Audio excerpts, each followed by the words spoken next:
क्या आप जानते हैं कि बाइबल में एक ऐसा प्रश्न छिपा है जिसे अगर सच में समझ लिया जाए तो क्रूस, चरनी और यीशु का जन्म सब कुछ एक नई रोशनी में दिखाई देने लगता है।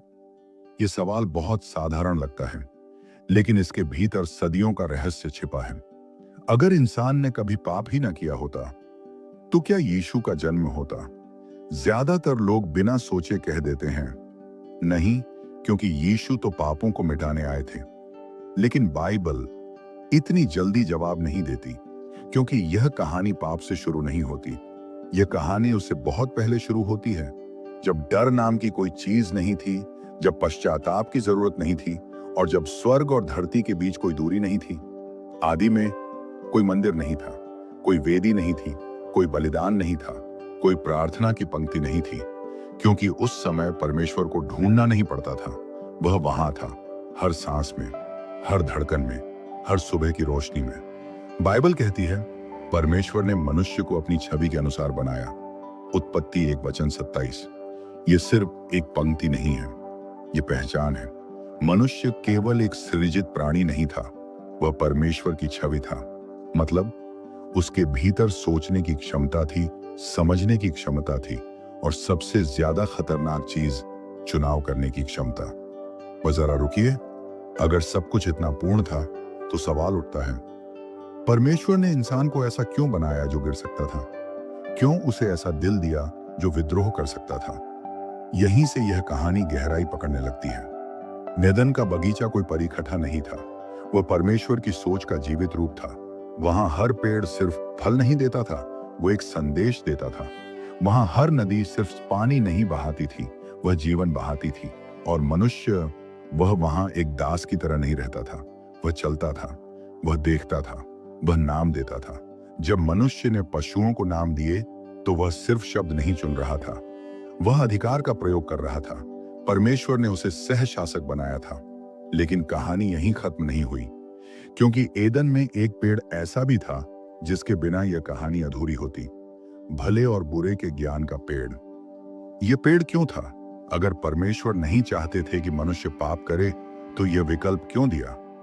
उत्तर आसान नहीं है, लेकिन सच्चा है, क्योंकि प्रेम बिना चुनाव के प्रेम नहीं होता। अगर मनुष्य को परमेश्वर को चुनने का विकल्प नहीं मिलता तो वह आज्ञाकारिता होती, प्रेम नहीं। और परमेश्वर रोबोट नहीं चाहते थे। यह वह क्षण है जहां स्वर्ग ने जोखिम लिया, क्योंकि जहां चुनाव होता है वहां असफलता की संभावना भी होती है। लेकिन उस समय कोई डर नहीं था, मनुष्य छिपता नहीं था। परमेश्वर आवाज देकर नहीं बुलाते थे, वे साथ चलते थे शाम की ठंडी हवा में। और फिर एक आवाज आई। यह आवाज गरजती नहीं थी, यह आदेश नहीं देती थी, यह सवाल पूछती थी, क्या सच में परमेश्वर ने कहा है? ध्यान दीजिए, शैतान ने शुरुआत अपराध से नहीं की, उसने शुरुआत संदेह से की, क्योंकि पाप हमेशा कार्य से पहले सोच में जन्म लेता है। लेकिन अभी यह पाप की कहानी नहीं है। अभी हम उस बिंदु पर हैं जहां सब कुछ बिगड़ सकता था या बच सकता था। मनुष्य के पास सब कुछ था, संबंध, पहचान, उद्देश्य, और फिर भी परमेश्वर ने उसे बाध्य नहीं किया, क्योंकि बाध्य प्रेम प्रेम नहीं होता।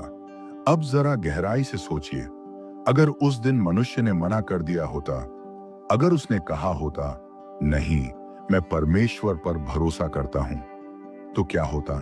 कोई पतन नहीं होता, कोई मृत्यु नहीं आती, कोई श्राप नहीं होता। तो फिर क्या यीशु की जरूरत होती? यहीं पर हमारी सोच अक्सर चूक जाती है, क्योंकि हम यीशु को सिर्फ पाप से जोड़ते हैं। लेकिन बाइबल यीशु को उससे भी पहले दिखाती है। यूहन्ना लिखता है, आदि में वचन था और वचन परमेश्वर के साथ था और वचन ही परमेश्वर था। यह आदि बेथलम नहीं है, यह आदि एदन भी नहीं है, यह उससे भी पहले है, समय से पहले, पाप से पहले। तो रुकिए, अगर यीशु पाप से पहले थे, अगर वह आदि में थे, तो क्या उनका उद्देश्य सिर्फ पाप का समाधान था, या वह हमेशा से परमेश्वर की योजना का केंद्र थे? यह सवाल यहीं जन्म लेता है। लेकिन उस समय मनुष्य यह सब नहीं जानता था। वह सिर्फ एक निर्णय के सामने खड़ा था, और उस निर्णय ने इतिहास को मोड़ दिया। लेकिन कहानी यहीं खत्म नहीं हुई। क्योंकि जिस क्षण मनुष्य ने फल को छुआ, उससे पहले भी परमेश्वर जानते थे क्या होने वाला है। और फिर भी उन्होंने मनुष्य को रोक नहीं, क्योंकि प्रेम जोखिम उठाता है। यही वह जगह है जहां बहुत लोग पूछते हैं, अगर परमेश्वर सब जानते थे तो उन्होंने यह होने ही क्यों दिया? इसका उत्तर कठोर है, लेकिन सच्चा है। क्योंकि अगर परमेश्वर इस जोखिम को नहीं लेते तो यीशु भी सिर्फ एक समाधान बनकर रह जाते। लेकिन परमेश्वर समाधान नहीं चाहते थे, वे संबंध चाहते थे। और यही कारण है कि यह कहानी क्रूस से शुरू नहीं होती, यह कहानी प्रेम से शुरू होती है।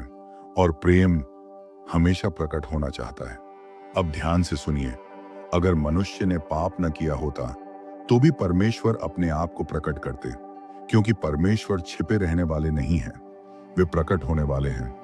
और यही कारण है कि यीशु को बाइबल परमेश्वर की प्रतिमा कहती है। लेकिन अभी हम उस क्षण पर पहुंच रहे हैं जहां यह सब बदलने वाला है। एदन की शांति टूटने वाली है, सांस भारी होने वाली है, और पहली बार मनुष्य परमेश्वर से डरने वाला है। लेकिन असली रहस्य अभी खुला नहीं है, क्योंकि जैसे ही पतन होगा उसी क्षण एक वादा भी दिया जाएगा।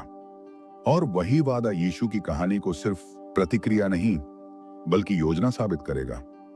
और फिर उस बगीचे में एक ऐसा निर्णय लिया गया जिसका असर आज भी आपकी जिंदगी पर है। और यहीं से इतिहास ने दूसरी दिशा में चलना शुरू किया। उस क्षण जब फल तोड़ा गया, धरती नहीं कांपी, आसमान नहीं फटा, कोई बिजली नहीं गिरी, सब कुछ बिल्कुल वैसा ही दिख रहा था जैसा एक पल पहले था। लेकिन भीतर सब कुछ बदल चुका था। पहली बार मनुष्य ने अपने भीतर कुछ ऐसा महसूस किया जो उसने कभी नहीं जाना था। डर। डर किसी दंड का नहीं था, डर किसी सजा का नहीं था, डर था परमेश्वर की उपस्थिति का। और यही पाप का सबसे पहला फल था। बाइबल कहती है, तब उनकी आंखें खुल गईं, उत्पत्ति 3। लेकिन यह खुलना ज्ञान का नहीं था, यह खुलना भ्रम का था। वे अब भी वहीं थे, लेकिन उन्हें लगा कि वे नग्न हैं। ध्यान दीजिए, नग्नता पहले भी थी, लेकिन शर्म पहली बार आई, क्योंकि पाप शरीर को नहीं, पहचान को चोट पहुंचाता है। और फिर एक ऐसा दृश्य घटता है जो पूरी बाइबल का सबसे भावनात्मक दृश्य है। परमेश्वर बगीचे में आते हैं, वही परमेश्वर जो पहले साथ चलते थे। लेकिन इस बार मनुष्य छिप जाता है। परमेश्वर पुकारते हैं, तू कहां है? यह सवाल जानकारी के लिए नहीं था, यह सवाल संबंध के लिए था। और पहली बार मनुष्य परमेश्वर से बहस करता है। पहली बार दोष दूसरे पर डाला जाता है। पहली बार जिम्मेदारी टाली जाती है। यहीं से मानव इतिहास की एक खतरनाक आदत जन्म लेती है। लेकिन अभी निर्णय का समय है। श्राप बोले जाते हैं, धरती बदल जाती है, श्रम भारी हो जाता है, मृत्यु प्रवेश करती है। और यहीं पर कई लोग सोचते हैं, अब तो सब खत्म हो गया। लेकिन नहीं, यहीं पर सबसे बड़ा रहस्य धीरे धीरे प्रकट होना शुरू होता है। परमेश्वर सांप से कहते हैं, मैं तेरे और स्त्री के बीच और तेरे वंश और उसके वंश के बीच बैरा ठहराऊंगा। वह तेरे सिर को कुचलेगा और तू उसकी एड़ी को डसेगा। उत्पत्ति 3:15। यह सिर्फ श्राप नहीं है, यह पहला सुसमाचार है। पहली बार इतिहास में किसी आने वाले उद्धारकर्ता का संकेत। ध्यान दीजिए, परमेश्वर यह नहीं कहते कि मनुष्य कोशिश करेगा, वह कहते हैं वह करेगा। यह वादा है। लेकिन कहानी यहां भी नहीं रुकती।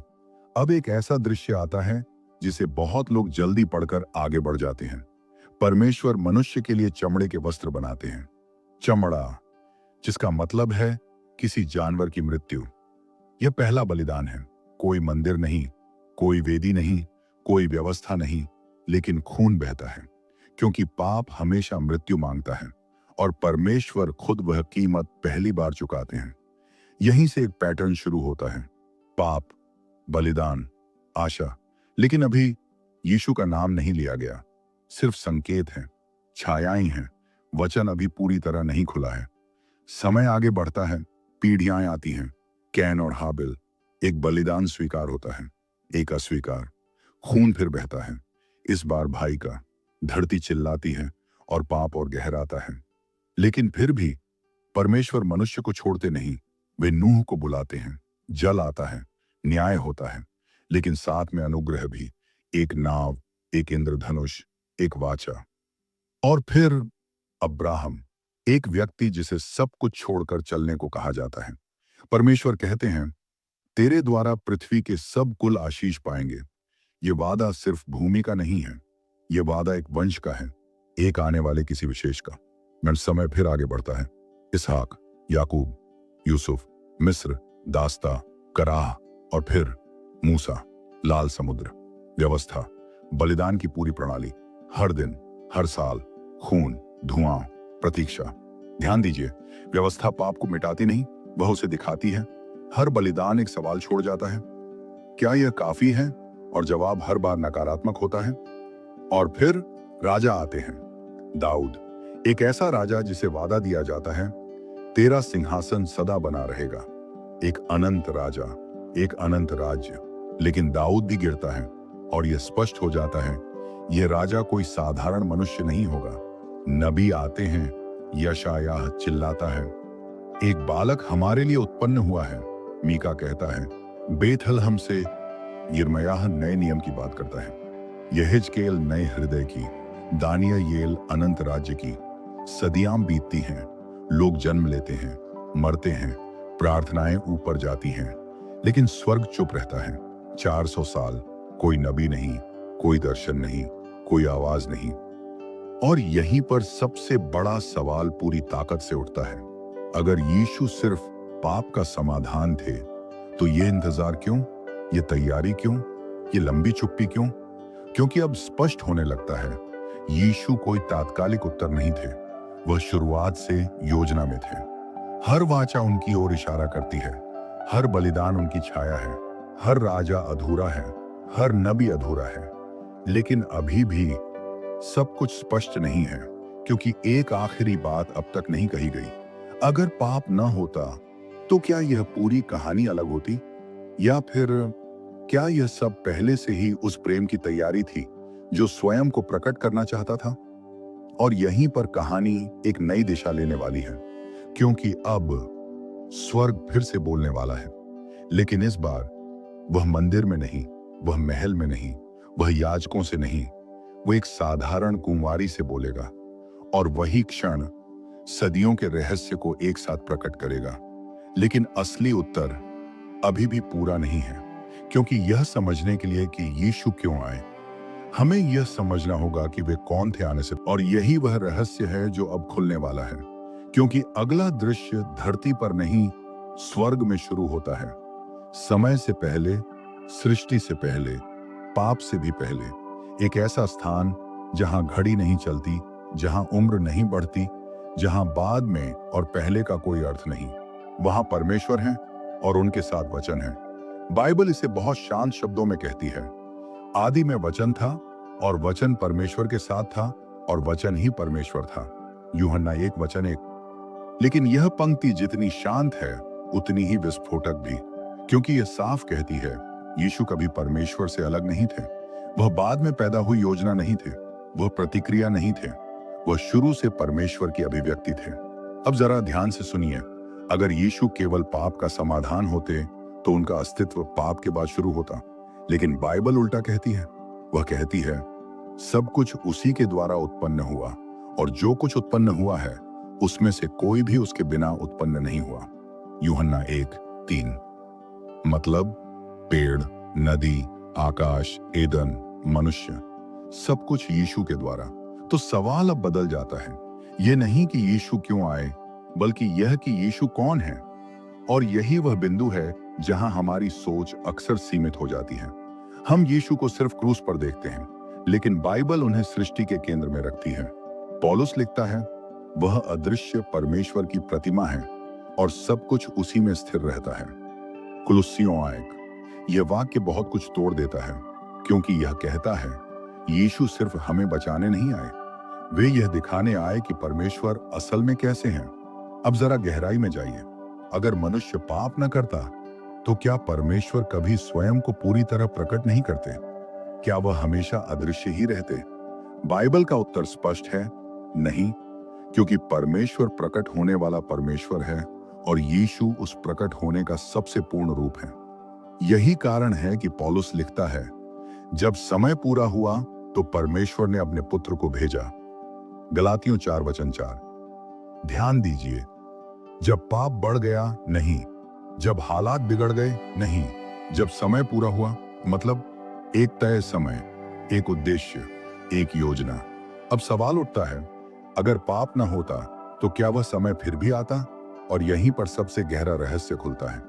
आदम परमेश्वर की छवि में बनाया गया था, लेकिन वह छवि अधूरी थी, क्योंकि आदम परमेश्वर नहीं था, वह केवल प्रतिबिंब था, और हर प्रतिबिंब किसी असली चीज की ओर इशारा करता है। यीशु वह असली छवि है, इसलिए बाइबल उन्हें दूसरा आदम कहती है। मतलब पहला आदम उद्देश्य था, दूसरा आदम परिपूर्णता। अब सोचिए, अगर पहला आदम गिरा ना होता तो भी परमेश्वर मानव रूप में अपने आप को प्रकट करते, क्योंकि उद्देश्य सिर्फ गिरा हुआ मनुष्य ठीक करना नहीं था। उद्देश्य था परमेश्वर और मनुष्य का पूर्ण एकीकरण।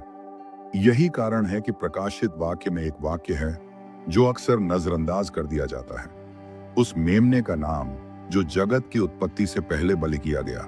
प्रकाशित वाक्य 13:8। ध्यान दीजिए, उत्पत्ति से पहले।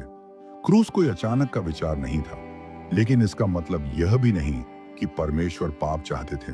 इसका मतलब यह है, परमेश्वर इतने गहरे प्रेम करने वाले हैं कि उन्होंने हर संभावना को अपने प्रेम में समेट रखा था। अब कहानी धरती पर लौटती है। 400 साल की चुप्पी के बाद एक स्वर्गदूत बोलता है, लेकिन वह राजाओं से नहीं, वह एक साधारण कुंवारी से, मरियम, और वह कहता है, तू गर्भवती होगी। यह वाक्य सिर्फ चमत्कार नहीं है, यह घोषणा है। परमेश्वर अब छिपे नहीं रहेंगे। ध्यान दीजिए, यीशु महल में नहीं जन्म लेते, वे मंदिर में नहीं आते, वे सत्ता से नहीं जुड़ते, क्योंकि यह उद्धार सत्ता का नहीं, संबंध का मामला था। और फिर वह जन्म लेते हैं एक चरनी में, जानवरों के बीच, लेकिन उसी क्षण स्वर्ग खुल जाता है। स्वर्गदूत गाते हैं, चरवाहे दौड़ते हैं, क्योंकि कुछ ऐसा हुआ है जो सिर्फ पाप से जुड़ा नहीं, यह उस उद्देश्य की पूर्ति है जो सृष्टि के दिन से छुपा था। अब अंतिम प्रश्न, अगर इंसान पाप न करता तो क्या यीशु आते? बाइबल का उत्तर धीरे धीरे स्पष्ट हो जाता है। यीशु सिर्फ पाप की वजह से नहीं आए, वे इसलिए आए क्योंकि परमेश्वर अपने आप को हमारे बीच दिखाना चाहते थे। पाप ने उस प्रकट होने को दुखद बना दिया, क्रूस को जरूरी बना दिया, लेकिन अवतार हमेशा उद्देश्य था। और यहीं पर यह कहानी आप तक पहुंचती है, क्योंकि यह सिर्फ इतिहास नहीं है, यह आपकी कहानी है।